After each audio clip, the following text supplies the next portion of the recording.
Hi guys, my name is Sydney. If you're new to my channel, welcome. I'm an urban farmer, and if you have seen some of my videos before, this one's going to be a little bit different, less of a day in my life. I'm obviously not out on the farm. It is January in Michigan, and today we are actually experiencing what is called a polar vortex. So record colds. I think it's currently colder than Anchorage, Alaska, and at some points it's been colder than the literal Arctic. So, obviously not outside. Why am I talking to you right now?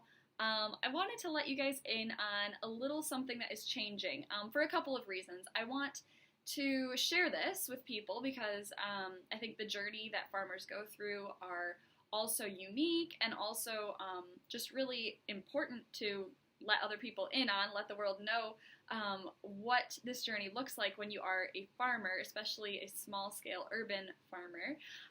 But the other reason is that I would like to document this journey for myself.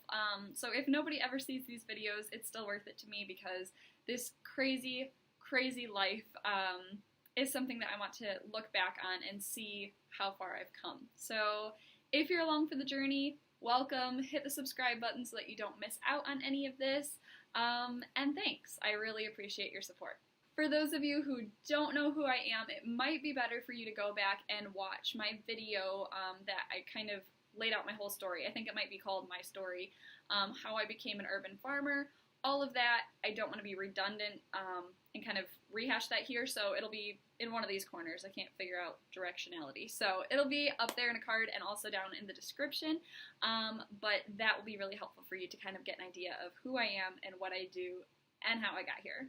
I'm going into my third year now of farming. I love it more than anything in the entire world, and I want to do it forever. And I'm quickly learning I might not be able to. Here's what I'm talking about. Basically, over the past 2 years, there have been a lot of really big changes for me personally in my life, in my mental health, in my thoughts and ideas about the world, and all of that has been such huge dramatic changes that life kind of has to change along with that. Now, if you don't know what I'm talking about and you're somebody who knows me in real life, that's okay. Those changes are actually somewhat private, so that's why you don't know what I'm talking about. But just know that there have been some really big changes. Now, on top of my personal life changes and big changes, we also have some big changes going on in our, I guess, like social and work lives. So Matt, if you guys don't already know this, my husband is a youth pastor at a local church. And that church actually gives me part of their land. I proposed it to them. I said I can pay it, you for the land. I can, potentially give you some kind of compensation for that. And they said no 2 years ago, and well, almost 3 years ago now, and let me use the land for free as a gift and wanting to show that they were supporting what I was doing. They were all totally gung-ho, and it was really exciting for me. The problem with that, as wonderful as it is that obviously my ability to farm is in some way tied to us being at that church.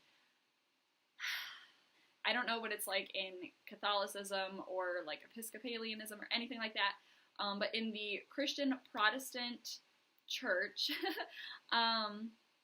pastors move around a lot. Sometimes it's for good, sometimes I don't agree with it, but regardless of what my opinion on the matter is, pastors move around a ton. And so I've always kind of had in the back of my head that, like, that is a thing, that, like, Matt's position at the church is not completely secured forever. Not that he would ever get fired or anything like that. He's fantastic at what he does. The teens love him and he's very needed in the community. However, just because of the nature of what it is, I recognized early on that, like, there's a possibility things could change without a whole lot of warning. I can finally share this because it's finally public news, but I have to say it's actually kind of hard to say it out loud.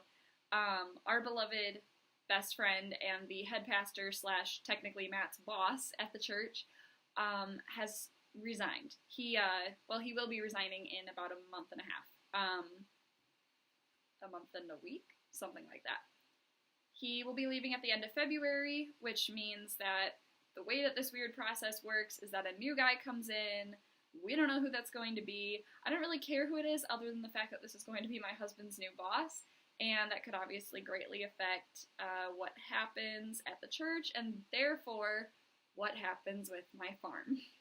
Obviously, if things don't work out between my husband and this new person, there's a chance that either the church will decide I can't have the farm there anymore, or more likely we will move on to something different and I won't have the church's land, I won't have Golgi Farms land, and I will have to figure out something else. The other possibility is that if down the road we decide to do something different, like say my husband isn't working for a church, he would have to go back to school for some kind of future job training of some sort, whether that's teaching or counseling or something else entirely. That would require me to be the main breadwinner of our family, which would mean doing something other than farming. Granted, if that happened 10 years down the road, maybe my farm is super duper profitable and I'm able to sustain the two of us on just my income alone. However, I understand that that's not likely. And also, if this were to happen in the next few years, that's even less likely. So there's a really good chance that Golgi Farm won't be exactly what it is now forever, possibly starting in the near future, which is so hard for me to say.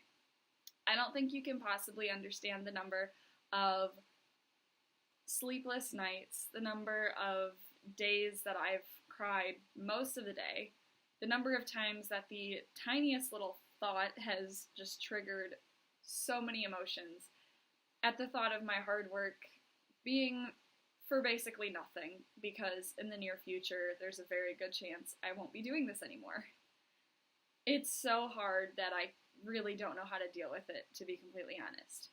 In fact, for a really long time, my favorite part of farming, at least in the winter, is that I get to plan it all out. It's so exciting. You can kind of see up here I've got my dry erase calendar where I've got all of my seed starting dates and my event dates and when stuff is supposed to go in the ground, dates, things like that. Ouch. And I've got, my desk is covered right now with calendars and spreadsheets and seed packets and just like craziness galore because I am planning out everything and I'm so excited about it. But that is so hard to do when you have in the back of your head, what is the future? What does this look like down the road, a year, 2 years, 3 years? Is this going to keep going? What am I working towards? And it sounds trivial to say it out loud, but my heart is broken knowing that what I'm doing right now isn't forever, and that I don't know if it has to stop at some point, when it will pick up again, if ever. The one thing that I care about more than anything right now, the one thing that I have been proud of in the past pretty much my entire adult life, might have to go on hold and potentially stop to provide for my family. Sorry. So where does that leave me with this channel? Well, basically, I want to document everything. And I want Golgi Farm to stay alive, even if it's not what it looks like right now. Because the fact of the matter is, I'm a farmer. It's what I do. It's who I am. It's what I love. I'm gonna cry again. If Golgi Farm does not look like a third of an acre in Commerce Township, serving this number of CSA members and this farmer's market and this many restaurants, it will exist in some form. Whether that is educating children about farming through some school that I start a community garden at, or whether that's growing very small amounts of shade-tolerant things in my extremely shady backyard, or whether that is growing just salad greens for restaurants for a couple of years while I work some other job 40 hours a week and do that on the weekends. I don't know what it will look like, but I want you to be a part of it, and I want to be able to look back on it and be so grateful that I kept it alive. So I need you guys to help me follow along on this journey and keep me accountable and keep me excited, because it's really hard to be excited about something that you're not sure how long it will last, but I want to be excited because I love farming more than I can possibly articulate.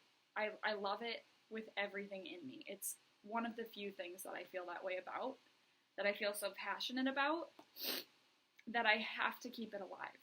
I have to. So tell me in the comments below if you think I'm crazy. If you are a farmer or a gardener or any type of job that you have had to let it go for financial or family reasons, let me know a little bit of your story down in the description, or sorry, down in the comment section. I would absolutely love to read those and have a little bit of camaraderie. If you're super interested in this journey, first of all, thank you. But check out my Instagram at Golgi Farm. That's my farm. That's where I post about what's going on. And you can kind of follow along there. Also, my Instagram will stay live. I don't know how active I'll be on it, but whether it's next year or 5 years from now that I have to quit farming, that will still be happening. I will still be updating the world on what's going on and keeping the farmer in me alive. So I don't know if this video was super duper rambly. I don't know if I overshared or undershared, but give this video a like if you would like to see more stuff like this, if you would like to follow along with my farming journey. I think I am going to put out a video later kind of outlining all of this craziness, kind of how I do a little bit of my planning, how I outline my calendar for the year, and maybe like what seed companies I'm using, so I can put some more content up in the winter months. But for now, I'm going to go put on an extra pair of socks because the wind chill is -45, and oh, and that's Fahrenheit, by the way. It's freaking cold here. I think that's all I have to say to you guys. So again, thank you for watching, and until next time, go grow something.